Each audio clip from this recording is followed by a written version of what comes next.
Hello, good morning. Ayan, kung makikita ninyo, ayan, meron tayong tanggap rito, Lenovo. So, ito is galing na sa mall. Ayan. Sabi ng ano natin, kakotek natin, kasi kotek natin nagdala nito is no power. No power yung issue niya. So, ititest natin kung no power nga yung problem. Sasama natin yung charger. Ayan. Kung makikita ninyo dyan, yan. Saksak na. So, hindi siya no power guys. Yan. Kung makita nyo, may charging light yan. Yan. Yan. May charging light siya. Kaya, hindi siya no power. So, ayan, nagpa-power din. Pa-power din yung ano, nagbiblink yung power button.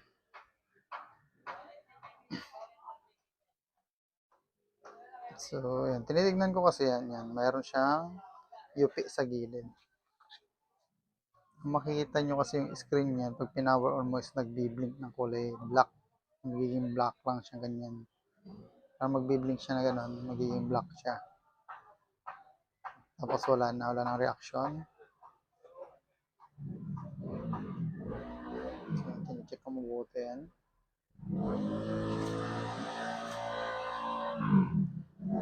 So, yan kasi, dinala ni Kotek na wala ng tornilyo, kaya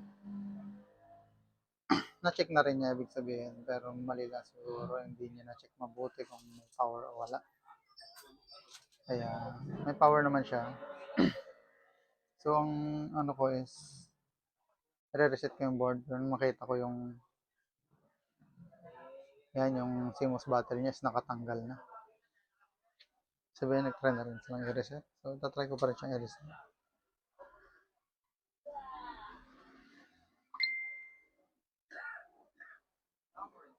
Yan. Kung makikita niyo dyan, yan, pinipindot ko yung power. Kasi nga, pag-reset ko ng board is yan yung procedure ko sa pag-reset ng board para ma-drain yung mga kuryente na sa mga pyesa. Yung sa board, yung natitira. 30 second to 1 minute, yan yung, ano, yung procedure ko sa pag-reset ng board. Tatanggalin mo yung battery, tatanggalin mo yung CMOS battery. Tapos, pindutin mo yung power ng 30 seconds to 1 minute. Yan.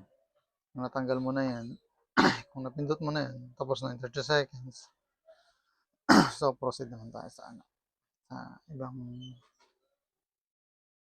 gagawin natin yung procedure.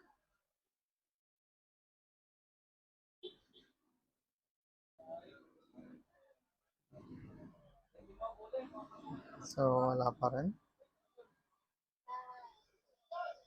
Makikita niyo naman umiikot yung fan.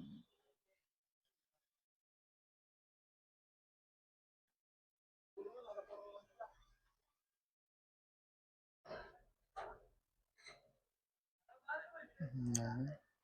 Ayun nga, at nangingitim nga yung screen niya, pero hindi tumutuloy. Ibig sabihin, nagkakaroon ng problema. Kasi nga, pag binindot mo yung ano, hindi siya nagbo-boot diretso. Bari parang may humaharang.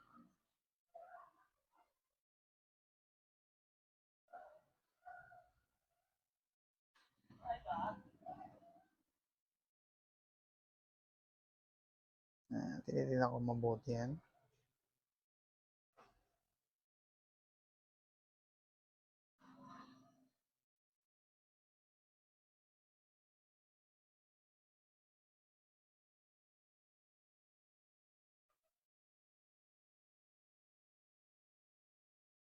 Yan, umiinit naman yung processor saka yung GPU niya. Yan, pinapakapa ko yan para malaman ko kung buhay yung processor saka yung GPU. So, umiinit naman kaya positive buhay yun. Buhay yung unit talaga. Tatry ko siya sa ano. Tatry ko yung tinry ko na siya sa external monitor. Ayan, so wala pa rin. Tina-try ko siya, then inserbahan ko, wala pa rin.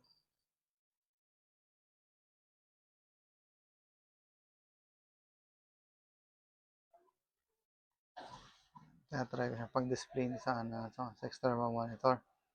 So wala pa rin guys. Ayan.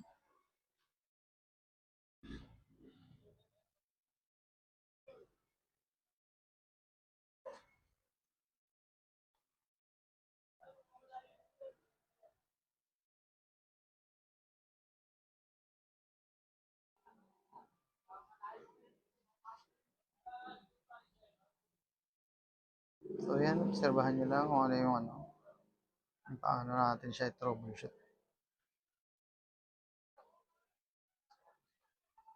Kaya binus over ko lang to guys kasi nga hindi ko na malayan nakapatay pala yung mic ko. Kaya walang sound yan. Kamali ako doon kaya bino-voice over ko na lang siya. Bino-voice over ko na lang para may paliwanag konti ano yung ginagawa ko dyan. Kompleto yan guys, walang edit yan.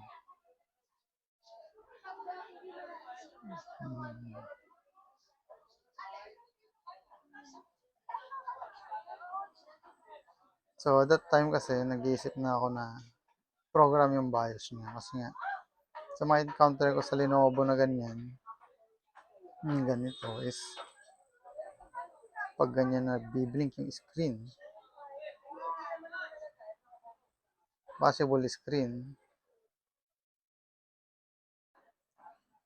o processor saka ano lang saka BIOS.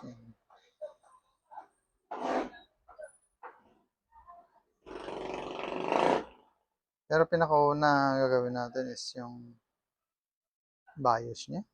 Pero yan nga nakita ko kasi yung ano doon, yung UP sa may casing, baka sabi ko baka screen. Pero nag-decide nga ako na nag-decide ako na i-program lang muna. Program muna yung BIOS kasi yun yung pinakamadaling gawin.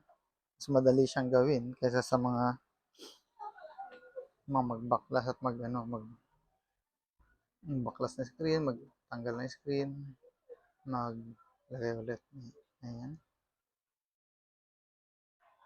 So, tinanggal ko na yung SSD niyan.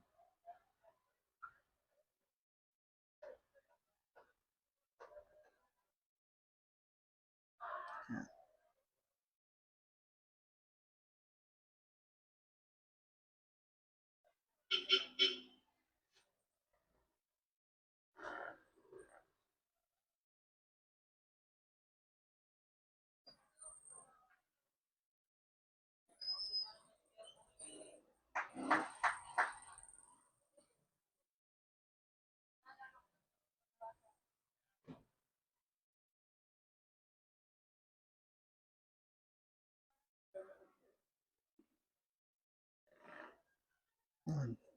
Alam nyo guys, ito kasi pag-record ko ng voice over, first time ko mag-record nito.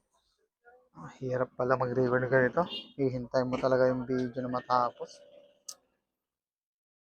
Tipin mo, 30 minutes yan, 30 minutes repair. 30 minutes din ako gumagawa niyan, tapos 30 minutes din naman ako voice over, bali 1 hour. Ano pa yan, hindi pa maayos yung voice over ko kasi katapos ko nagawa yan, may voice over ako kasi nung pinanood ko, sabi ko ba't walang sound? Sablay yung record ko, bihira na nga lang ako mag-record. Sablay pa. Hindi ko pala na on yung mic ko. Kaya, ayan. Voice over tayo. Try natin. Ito ang ginamit ko is CapCut. Hindi ko alam kung may mas magandang pag-edit ng video sa pag-voice over.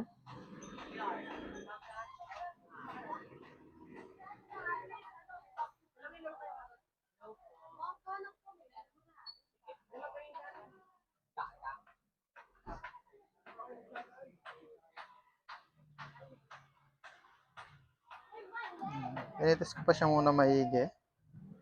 bago bago siya reprogram 'yan. Bago siya reprogram kasi nga baka may magre-program tayo tapos hindi pa natin maigi kung ano ba talaga yung issue. Kung baka may LCD lang kaya tinest ko ulit siya sa external monitor. Ulit-ulit ko siyang tinest para masigurado ko na hindi talaga siya LCD.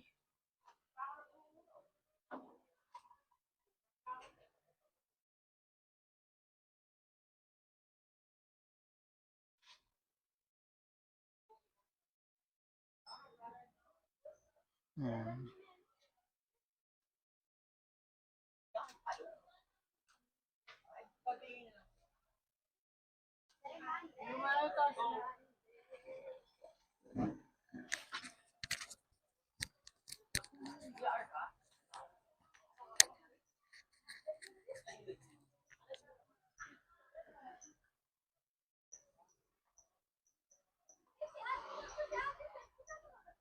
So ayan, nag-decide na akong maghanap ng ano, ng BIOS firmware ng unit na yan. Ayan, namumulot pa tayo ng ano dyan, namumulot tayo ng letra. Kasi hindi naman tayo ano, magaling mag-type. Namumulot tayo ng letra. Ay, pulot ng letra.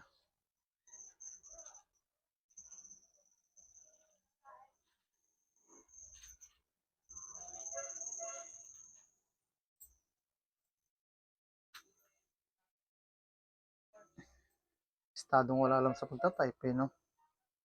Ano masyado ipahalata, pogi.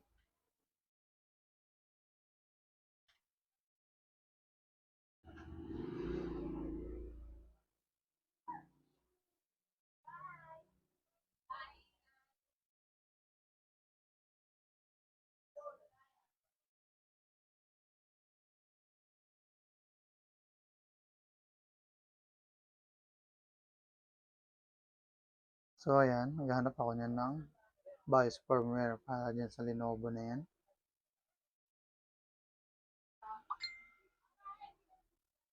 So, fast forward tayo.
So, dito na tayo. Naghahanap pa rin tayo diyan ng ano,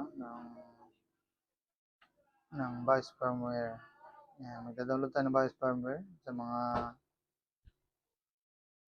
mga site na ano, mayroon tayong subscription. Eh, hindi medyo mahal nga lang subscription sa mga site na ano, pay site. So, ayan, tinitso ko na yung ano dyan, yung BIOS, kung ano yung tamang BIOS na ano, ano yung size ng BIOS niya. So, ilang yung MB yung pwedeng ilagay dyan, ilang bit yung BIOS niya.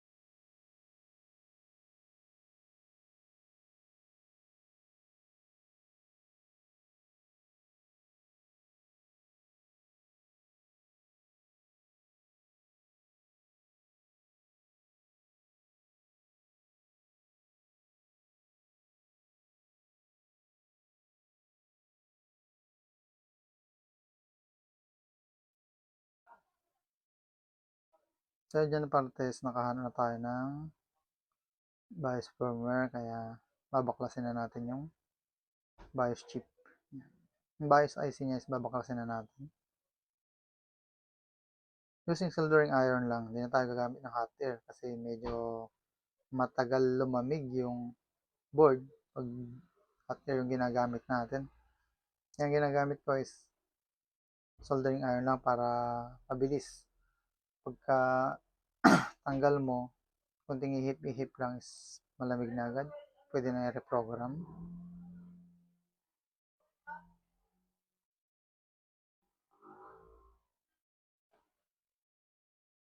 Sa ganun din, pag yung na-program mo na siya,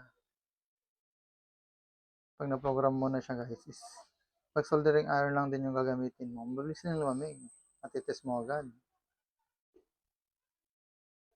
So ayan, nililinis ko yung BIOS niyan.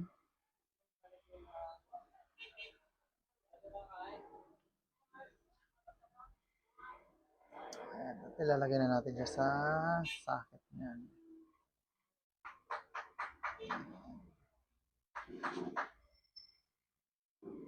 Ang gamit pala natin dyan na programmer is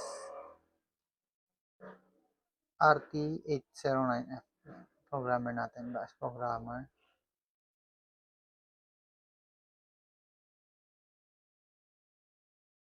Ayan, sige.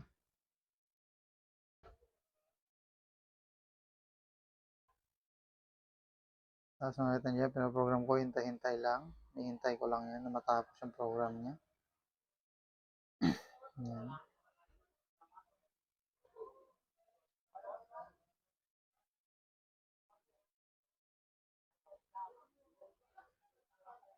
So, ayan.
So, dito is patapos na program natin dyan.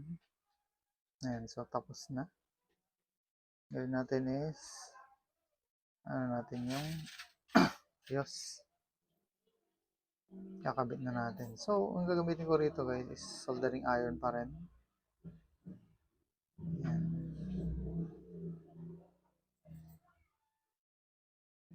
Ayan, soldering iron pa rin gagamitin natin para mas mabilis lumamig.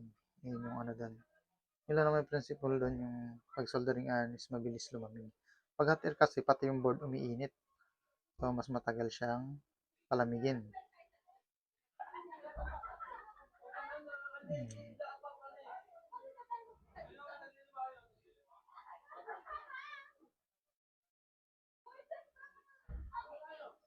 Ayan, ilang ihip lang yan. Pwede na siyang testingin agad.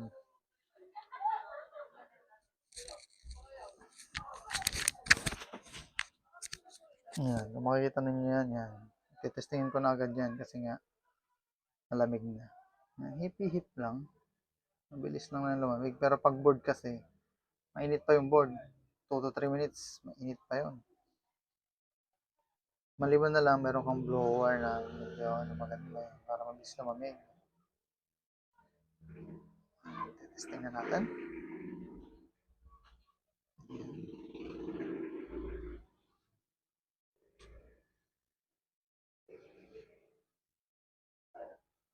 Ayan, testing na natin dyan. Hintayin lang natin konti. So, ayan, nag-display na guys. Success. Ayan, success tayo sa ginawa nating BIOS program. Ayan. Good. Success.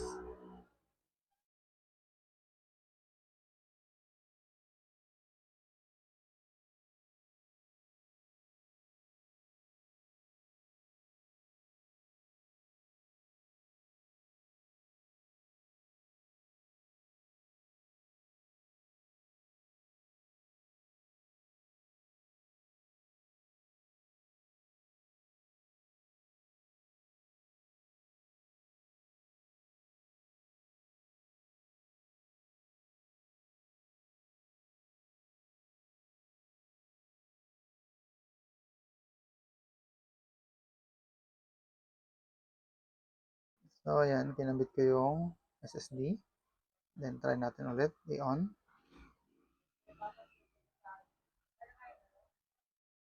So, ang problema ko pala dyan is yung ano, yung CMOS battery. Yung pagkatanggal niya kasi is naiwan yung dulo ng CMOS battery.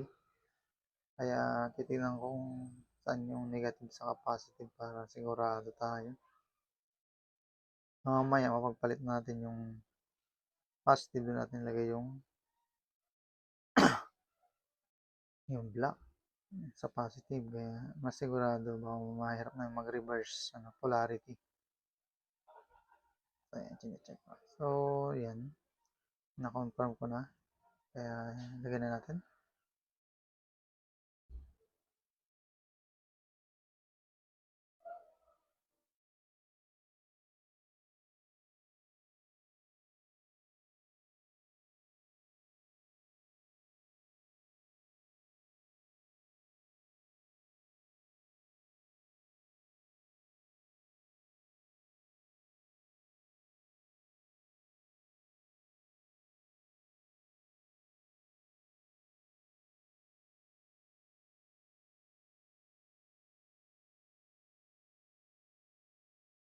So, pagkatapos natin ilagay dyan, yan. Try muna ulit.